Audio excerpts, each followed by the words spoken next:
Muy buenos días. Hoy vamos a dar inicio a esta clase de historia hablando sobre la población de América. Cuando hablamos de población nos referimos a un conjunto de personas que habitan un mismo territorio en un momento determinado. El estudio de la población recae sobre una ciencia que se llama demografía. La demografía es la ciencia que se ocupa de estudiar la distribución, estructura y dinámica de una población por medio de información cuantitativa. Para que esta información que brinda o le brinda la demografía se utiliza los indicadores demográficos.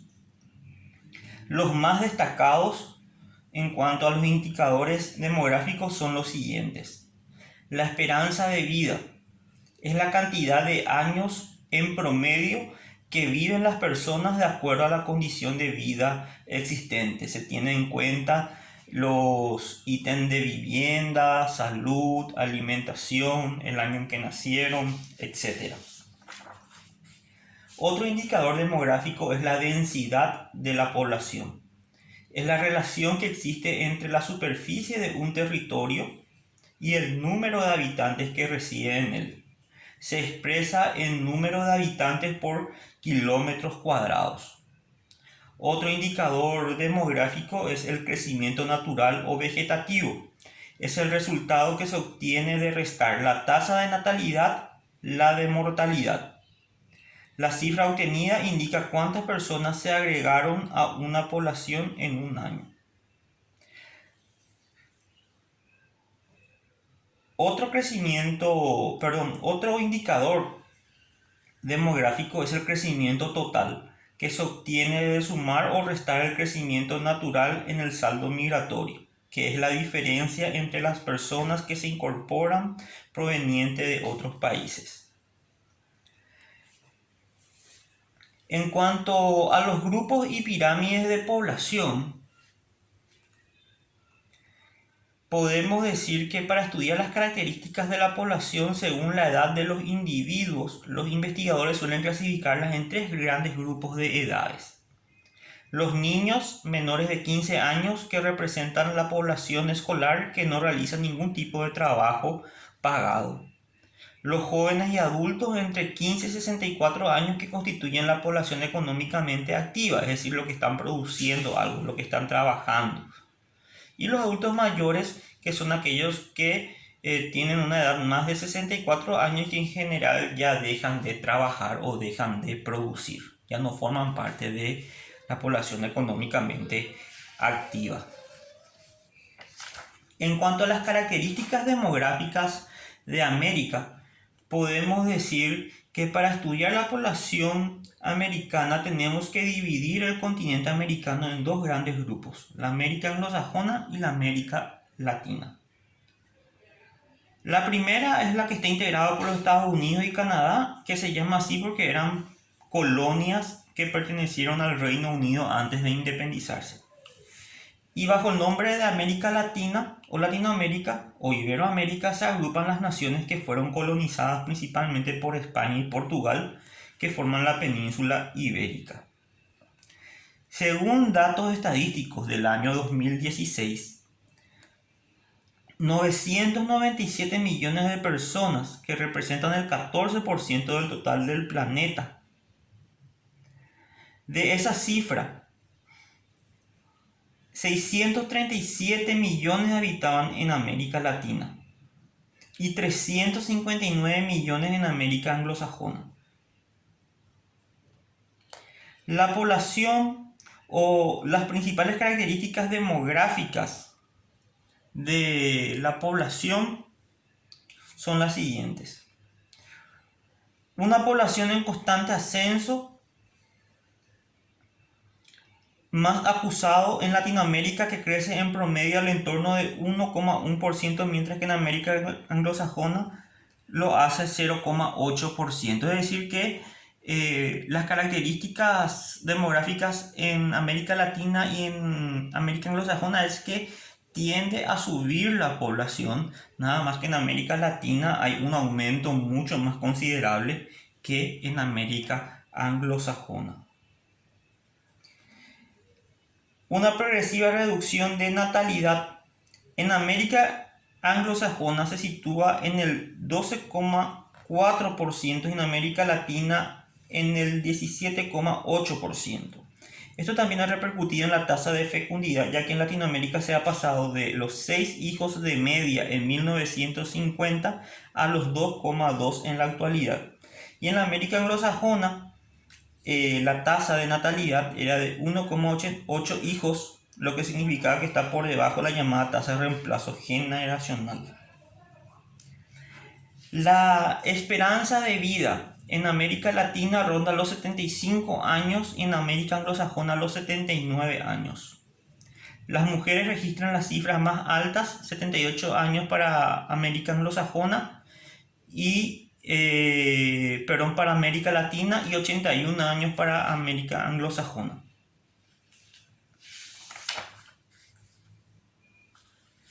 Distribución poblacional de América. En general, la distribución de la población americana es desigual. Existen áreas que albergan a millones de personas mientras que otras permanecen semivacías. Así, por ejemplo, las zonas costeras son los principales focos de atracción.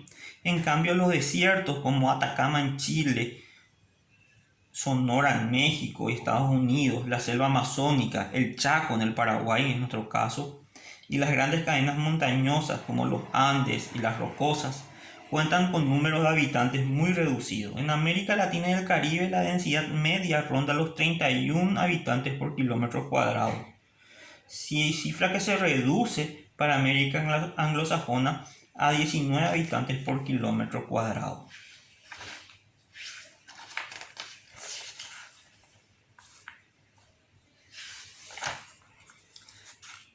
La migración. La migración es el desplazamiento de población de un lugar a otro, lo que conlleva un cambio de residencia habitual. Las personas que ingresan a un país proveniente de otros se llaman inmigrantes y las que salen de un país hacia otro se llaman emigrantes. Entonces, las personas que ingresan a un país provenientes de otros son inmigrantes y los que salen de un país hacia otro son emigrantes. Principalmente la gente se desplaza por varios motivos. La causa principal es la parte económica y la parte social. En la parte económica en busca de mejores trabajos, en la parte social, por ejemplo, mejor educación, mejor sistema de salud, etc. En busca de un futuro mejor, la gente sale de un país hacia otro, a veces dejando su familia. Ahora, hay varios tipos de migraciones. Según su naturaleza están las forzosas o forzadas, que es aquella que no son deseadas, generalmente por causas económicas. Salen del país porque necesitan ir a otro país a buscar trabajo para mejorar el nivel de vida de su familia. Esas son las forzadas, por ejemplo. Y las voluntarias son aquellas que la hacen por voluntad propia. Generalmente por cuestiones de estudios, por ejemplo. También entre las migraciones forzosas están aquellas, no solamente por cuestiones, económicas, sino también por cuestiones de guerra, persecuciones religiosas. Europa está actualmente con una gran cantidad de migrantes, ¿verdad? Por cuestiones de conflictos bélicos que se dan muchas veces en países de Asia.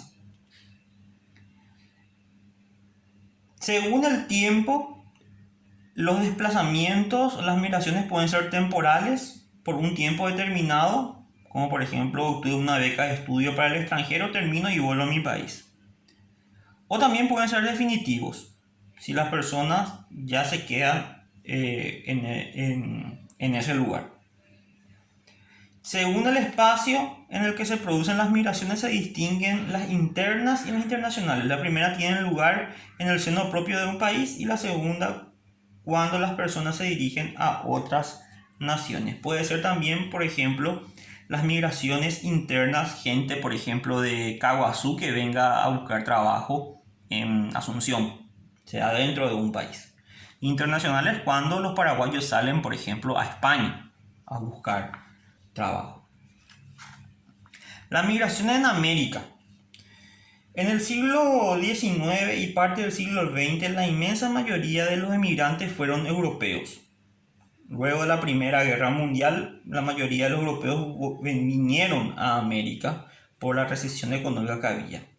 Generalmente se fueron a los Estados Unidos, Canadá y en América del Sur, Argentina, Brasil, Chile.